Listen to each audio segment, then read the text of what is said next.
Hello दोस्तों, कैसे हैं आप सब। आशा करती हूँ सब ठीक होंगे। आज की कहानी है नाजायज संबंध। मीता लगभग चीखते हुए कमरे से निकली। अब बस भी करो, कितनी बार समझाया है कि लड़कियों को ऐसे चिल्लाना नहीं चाहिए, पर तुम्हारे दिमाग में यह बात नहीं घुसती। कॉलेज नहीं जाना है तुम्हें? और सुरेश, आप भी बस हद करते हैं जवान बेटी के साथ। क्या कोई इस तरह? मैं चाहकर भी अपने आप को काबू में नहीं रख पाई और भराई आवाज में आधी अधूरी ही सही पर मन की भड़ास निकाल दी। शांत स्वभाव की होने के कारण गुस्सा होते ही मुझे घबराहट सी होने लगती है, इसलिए पल भर में ही लगने लगता है कि अंदर कुछ टूट रहा है। ऐसा महसूस हो रहा था मानो मैं अचानक असहाय हो गई हूँ। नेहा और सुरेश की धमाचौकड़ी और घर के कोनों में दुबक कर एक दूसरे से गुपचुप बातें करने की प्रक्रिया ने मुझे निढाल करना शुरू कर दिया था। अपनी संवेदनशीलता से मैं स्वयं धराशायी हो गई। मेरी आंखें अचानक छलक उठी। मीता, क्या हो गया है तुम्हें?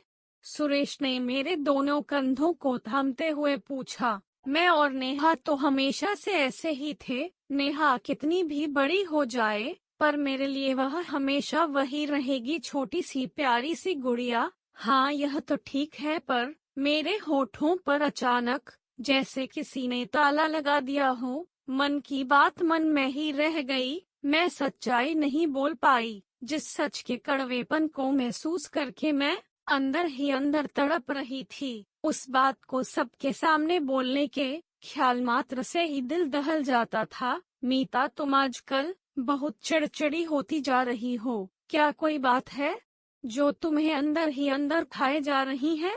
सुरेश ने मेरे दोनों हाथ पकड़कर मुझे सोफे पर बिठा लिया। मीता, हम दोनों एक दूसरे के सुख दुख के साथी हैं। बताओ आखिर बात क्या है? अपने हाथों को सुरेश के हाथों से झटकते हुए मैं उठ खड़ी हुई। सुरेश की ऐसी चिकनी चुपड़ी बातों से अब मुझे नफरत सी होने लगी थी। सोचने लगी, कितना झूठ बोलता है यह।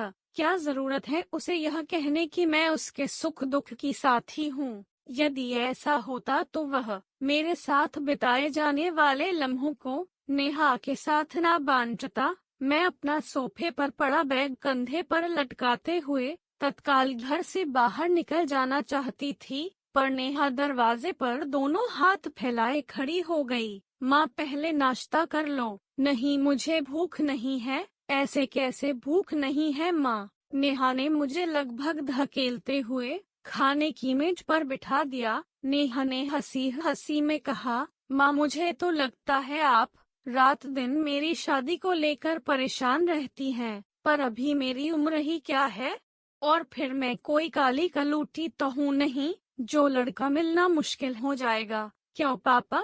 चहकती हुई नेहा ने मुझे खुश करने का प्रयास करते हुए सुरेश से पूछा। सुरेश मेरे चिंताग्रस्त चेहरे को लेकर एक बार तो बहुत गंभीर हो उठे, पर दूसरे ही पल नेहा की बात सुनकर फिर से चुलबुले बन बैठे। पर नेहा, जिस तरह से तुम्हारा शरीर मोटा होता जा रहा है, उससे तो लगता है कि तुम्हें कोई अच्छा लड़का मिलने से रहा। सुरेश ने नेहा को छेड़ते हुए कहा। माँ, देखो ना, पापा मुझे हमेशा मोटी कहकर चिढ़ाते रहते हैं। मेरी प्लेट में पोहा परोसती हुई नेहा बोली। जानती हो माँ, पापा ने मुझे एक भी चम्मच हलवा नहीं खाने दिया, इसलिए तो मैं इनसे लड़ रही थी। अब तुम ही बताओ माँ, क्या मैं सचमुच इतनी मोटी हूँ? मैंने नेहा के सवाल का कोई जवाब नहीं दिया, बस आंखें तरेर कर उसकी ओर देखते हुए जतला दिया कि मुझे उसकी बातचीत करने का ढंग बिल्कुल पसंद नहीं आया। नाश्ता मेरे गले के नीचे नहीं उतर रहा था। मैं उठ खड़ी हुई। यह क्या माँ, पूरा तो खा लो। नहीं, बस हो गया। सुरेश बोले, रहने दे नेहा, लगता है तेरी माँ डाइटिंग कर रही है। इन्हें शायद इस बात का डर है कि कहीं तुम खूबसूरती में इनसे बाजी ना मार ले। और दोनों जोर जोर से हंसने लगे। उन दोनों की हंसी मेरे कानों में अंगारों की तरह टकरा रही थी। मैं रुआसी सी हो उठी। सोचा दौड़कर घर से बाहर निकल जाऊं, पर अचानक बढ़ते कदम रुक गए। नेहा, तुम भी चलो ना, तुम्हारे कॉलेज का समय भी हो गया है। नेहा को मैं छोड़ दूंगा, तुम जाओ। नेहा को अपने गले लगाते हुए सुरेश ने कहा तो उसका साहस और नेहा के होठों की मुस्कान ने मेरे तन बदन में आग लगा दी। लाचार सी अपनी ही पीड़ा से झुलसती मैं तेजी से घर से बाहर निकल गई। उस दिन मेरा ऑफिस के काम में मन नहीं लगा। जैसे तैसे थोड़ा बहुत काम निपटा कर मैं निढाल सी कुर्सी पर बैठी रही। चिंता में डूबे मेरे दिल और दिमाग में बार बार वही दृश्य आता जाता रहा। जब सुरेश ने नेहा को अपने पास खींचकर गले लगा लिया था, मन में कुलबुलाहट होने लगी कि बाप बेटी में ऐसे प्रेम प्रदर्शन का बुरा लगना स्वाभाविक है। पर सुरेश तो नेहा के सौतेले पिता है, यानी मेरे दूसरे पति। पता नहीं क्यों इस बात को मैं कभी भूल ही नहीं पाती। कई साल पहले का दृश्य आंखों के आगे आ गया, जब सुरेश राकेश की मौत की सूचना देने मेरे घर आया था। विधवा होने की सूचना मिलते ही मैंने अपने हाथों की सारी चूड़ियां तोड़ डाली थी। मुझे लगा था मेरे साथ मेरी तरह रोने वाले सुरेश मेरी पीड़ा का सच्चा सहभागी है। सुरेश मुझसे बोला था, भाभी अब हम कैसे जिएंगे राकेश के बगैर? राकेश के बिना तो मैं 2 कदम भी नहीं चल सकता। सुरेश के असहनीय वार्तालाप ने मुझे मजबूर कर दिया था कि मैं तत्काल आंसू पोंछ डालूं और उसको संभालने का प्रयास करूं। बिना कुछ सोचे समझे मेरे सीने से लगकर उस रोज वह इतना मासूम लगा था कि मैं देर तक उसे अपनी बाहों में समेटे रही। उसके आंसुओं ने मेरे आंचल से जैसे दोस्ती कर ली थी। उसके बाद सुरेश जब भी आता, कभी मेरे सिर पर हाथ फेरकर संरक्षक बन जाता, तो कभी मेरे आगोश में छिपकर एक नन्हा सा बच्चा। तब नेहा 4 साल की थी। नेहा के पिता यानी राकेश ने मुझे कभी अकेले चलना नहीं सिखाया था।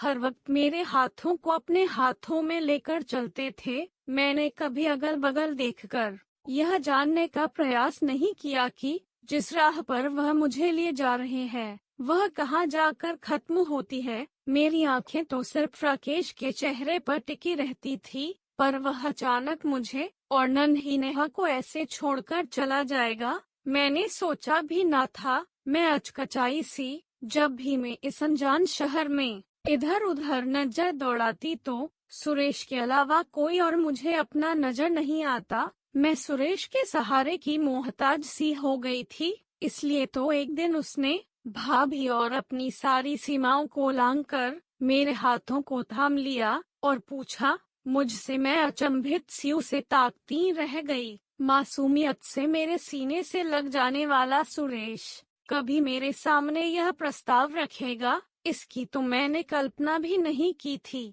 यदि कभी ऐसी कल्पना की भी होती तो उसके द्वारा पूछे जाने वाले इस संभावित प्रश्न का एक उचित उत्तर भी तैयार रखती। समझ में नहीं आ रहा था कि क्या जवाब दूं। मेरे जीवन में राकेश की कमी की पूर्ति करने की इच्छा रखने वाला सुरेश उस समय मेरे लिए पूजनीय उसने कहा था, या एक मीता तुम्हारे साथ मेरा नाम जुड़ गया है। मैं समझ नहीं पा रही बातें बनाते हैं। मेरी माँ मेरा रिश्ता कहीं और करना चाह रही है, पर मैं उसके लिए तैयार नहीं था। तुम कभी यह न समझना कि मेरे मन में तुम्हारे प्रति जो स्नेह है उसमें वासना छुपी है, पर किसी और से शादी करके मैं तुम्हारी और नेहा की देखभाल में असमर्थ हो जाऊंगा। मैं तुम दोनों को असहाय नहीं छोड़ सकता, इसलिए यह प्रस्ताव तुम्हारे सामने रख रहा हूँ। मैं चुपचाप उसकी तरफ देखती रह गई। कितना अनोखा और निराला सा था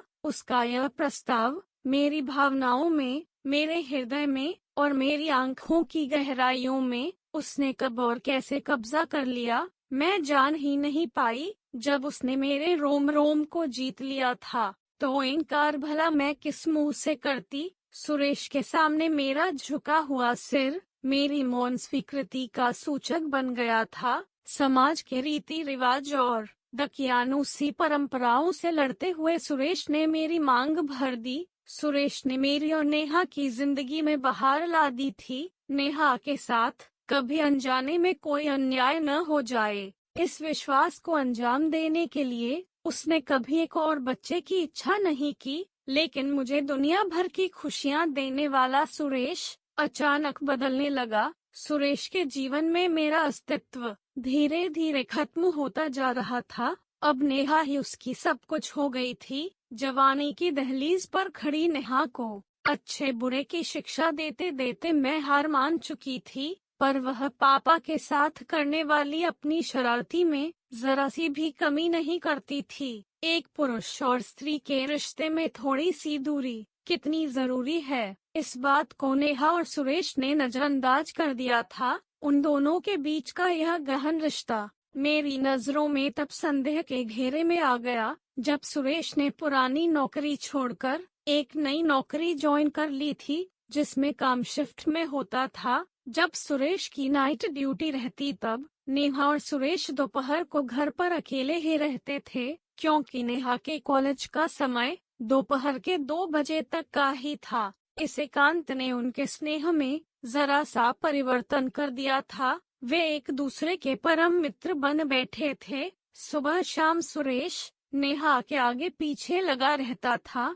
सुरेश कभी नेहा के गालों पर चिकोटी काट लेता तो कभी उसकी कमर में हाथ डालकर उसे अपने गले लगा लेता। जब भी सुरेश ऐसा करता, मेरे दिल पर जोर की चोट लगती। पहली बार मेरा माथा तब ठनका जब एक दोपहर बुखार के कारण मैं घर लौट आई थी। उस दिन नेहा को मैंने अपने कमरे में सोया पाया। उसके बाद मुझे बुखार के साथ साथ सिर में भी दर्द हो गया। अब मुझे बुखार के साथ साथ बेचैनी भी हो रही थी। तभी से मेरे मन में यह शक भरा हुआ था कि कहीं सौतेले पिता और बेटी के बीच कुछ अनैतिक तो नहीं।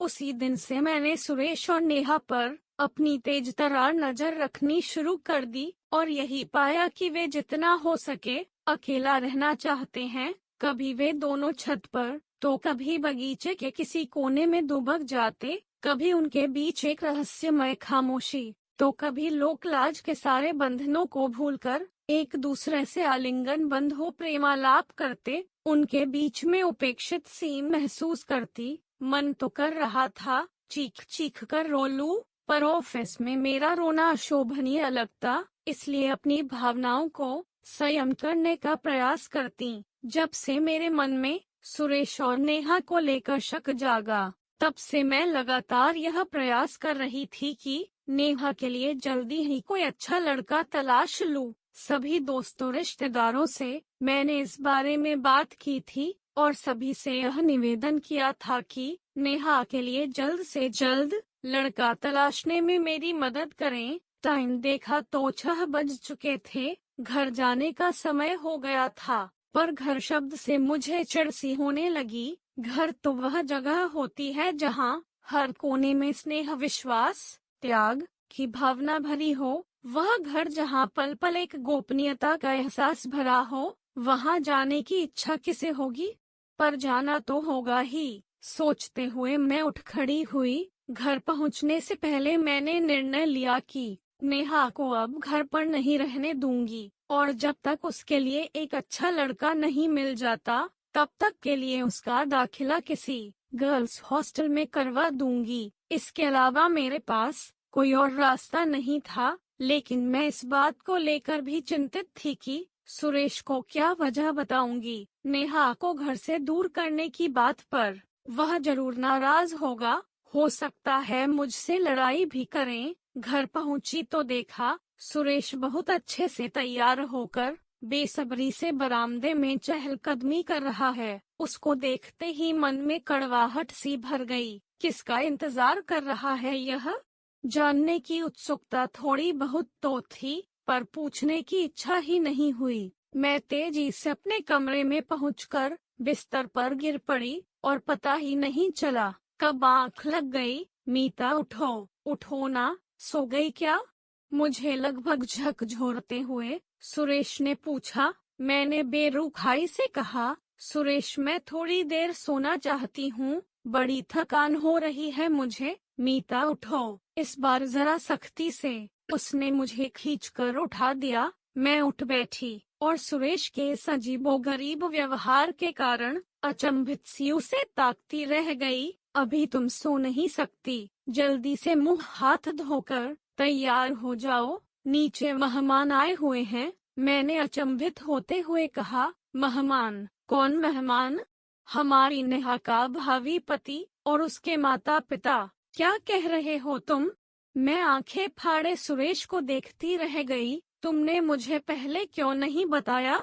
अरे इतने दिनों से नेहा और मैं मिलकर तुम्हें सरप्राइज देना चाहते थे, इसलिए तुम्हें पहले से नहीं बताया। इस लड़के को नेहा ने ही पसंद किया है। 2 महीने पहले जब उसने मुझे यह बात बताई तब मैंने निर्णय लिया कि अकेले ही पहले उस लड़के को देख परख लूं। यदि वह हमारी बेटी के योग्य हुआ तो फिर तुम्हें बताऊंगा। मैं पिछले 1 महीने से इसी काम में लगा हुआ था। लड़का इंजीनियर है। कई लोगों से मिलकर मैंने पता लगाया और जब मुझे विश्वास हो गया कि यह लड़का अच्छा है तो आज उन्हें घर पर बुला लिया ताकि तुम उन सब से मिलकर बाकी की कार्यवाही करो। मैं हैरानी से सुरेश को देखती रह गई। आज हम दोनों का इरादा तुमको सरप्राइज देने का था, पर तुम इतनी थकी थकी सी लगी कि पल भर के लिए तो हम दोनों भी परेशान हो गए। लड़के वाले शादी के लिए जल्दी कर रहे हैं। एक बार बेटी की अच्छे से शादी हो जाए फिर मेरी जिंदगी में सिर्फ तुम ही तो रह जाओगी। अभी शायद मेरा प्यार बट गया है बेटी के साथ, इसलिए तुम्हारी तकलीफ को देखकर भी कुछ कर नहीं पा रहा था। पर कुछ दिनों बाद मेरी जिंदगी में तुम अकेली रह जाओगी, तब मैं तुम्हें कभी परेशान नहीं होने दूंगा। अच्छा अब जल्दी से तैयार होकर आ जाओ। मेरे गालों पर स्नेह भरा हाथ फेरते हुए सुरेश नीचे चला गया। नेहा के प्रति सुरेश के निश्चल प्रेम को देखकर मेरा सिर शर्म से झुक गया। मैं सोचने लगी मुझे उनका गंदेजनक प्रेमालाप नजर आया कि मुझे प्रयास किया कि अपने आप को संभाल लूं, पर फफक फफक कर रो पड़ी। जल्द ही आंसुओं ने मेरे मन का सारा मेल धो डाला। तो दोस्तों, ये थी हमारी आज की कहानी। आपका क्या कहना है इस कहानी के बारे में? कमेंट करके हमें जरूर बताएं। वीडियो को लाइक कर दीजिए और इसी तरह की कहानियाँ लगातार देखने के लिए चैनल को सब्सक्राइब करके घंटी को दबाकर ऑल पर सेट कर लीजिए ताकि आने वाली वीडियो का नोटिफिकेशन आपके पास तुरंत पहुँचे। मिलती हूँ अगली वीडियो में।